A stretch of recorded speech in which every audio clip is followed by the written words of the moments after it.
One man with one video game. His name is Avery. I'm talking, of course, about Gamer Station, and yet again, he's being all secretive. I think he's been playing too many spy games, trying to keep everything close to his chest, and never revealing it until the last minute. So Avery, pray, do tell, what do you have in store for us?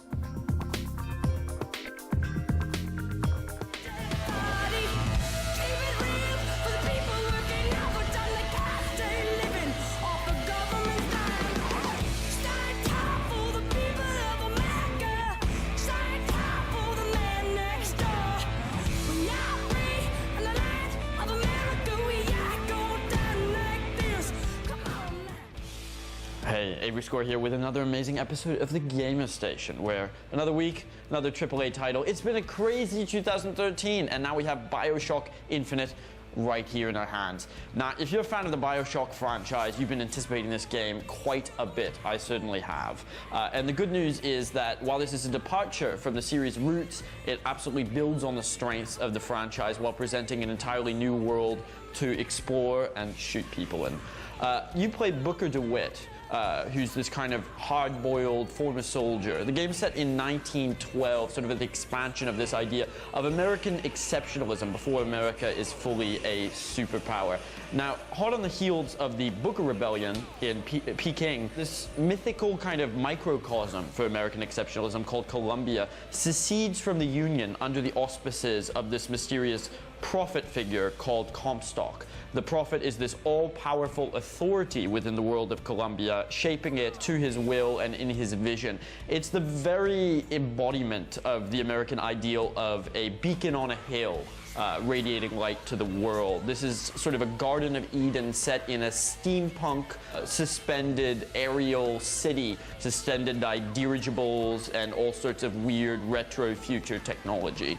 As soon as you enter this world, you're going to have basically your jaw drop. It's going to be agape at how incredible the visuals are. These are easily some of the best graphics, perhaps not technically, but artistically in the history of video games. Every element of this game, from the posters to the various little black and white videos that you'll enjoy, to the beautifully realized set pieces, is absolutely stunning. An incredible amount of work has gone into this game in terms of the texture artists, the character design, the modelers, even just the graphic designers, you know, doing posters and boxes. There's a huge amount of detail to enjoy. And though this is a shooter with occasionally a frenetic pace to it, you'll really be rewarded quite a lot if you stop and smell the proverbial roses. Early in the game, Booker DeWitt encounters the game's heroine. Her name is Elizabeth, and she is, slight spoiler here, the daughter of the prophet Comstock. So essentially, you've been sent to save her and use her in order to pay back the crimes of your past. Unfortunately for you, Elizabeth proves strong-willed, and she's not about to just be dragged along like any sort of lackluster milquetoast female heroine. In fact, she's quite useful to the core gameplay itself. Elizabeth will help you by throwing power-ups to you, such as health, additional ammunition that she happens to find on the bodies that will litter the landscape behind Booker DeWitt.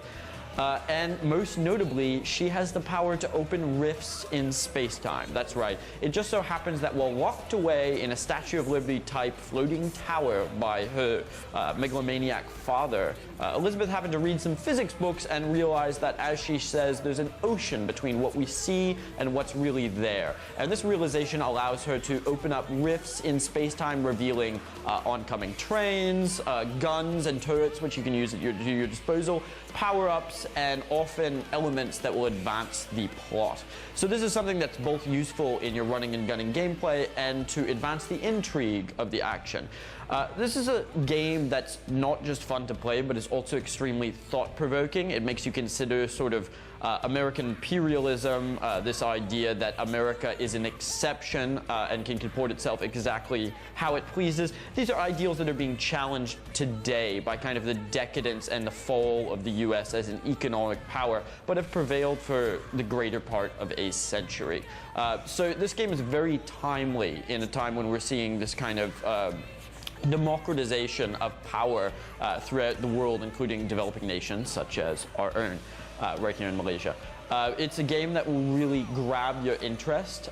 If there is a criticism to be made about it, it's perhaps the fact that although these rifts allow you to explore numerous possibilities throughout literally, all of space-time, the game itself is extremely linear. So there are these set pieces, and your goal is to pretty much eliminate enemies in the area and continue advancing the plot, etc., rinse and repeat. So it's not a game where you have that sandbox feel. It's not a Grand Theft Auto we're going to be going around playing. It's pretty much, okay, what can I do to advance the plot? And indeed, a lot of times you're going to be hitting on the N key if you're playing the PC version, just to see where the arrow which appears on screen is meant to lead you and how you're meant to continue playing. The gameplay itself is a mix of your powers. Basically, you have these power-ups similar to the original Bioshock that are elixirs or potions. You down them and you gain abilities such as calling a murder of crows to attack an enemy, shooting your typical fireballs, or you can, shock your enemy and then finish them off with either a hand-to-hand melee combat attack or a quick shot to the head. There's several different tactics that come to the fore as a result of these different powers. Some new stuff that Murder of Crows is pretty darn murderous. And you have upgrade paths that will kind of parameterize your character based on your needs and to suit your particular style of play. For example, I enjoy the sniper rifle, but I also get my hands dirty with hand-to-hand, and I do quite a bit of shocking. A little bit of shooting of crows, and a little bit of tossing my enemies up in the air with a sort of ethereal herd of horses in order to finish them off as they float helplessly.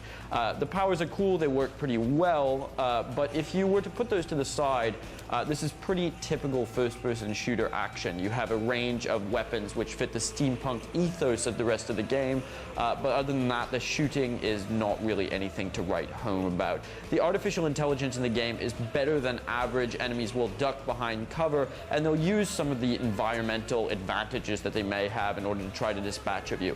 One thing that's notable in this game is as the environments are suspended in the clouds, primarily, you're going to be spending a lot of time on zip lines.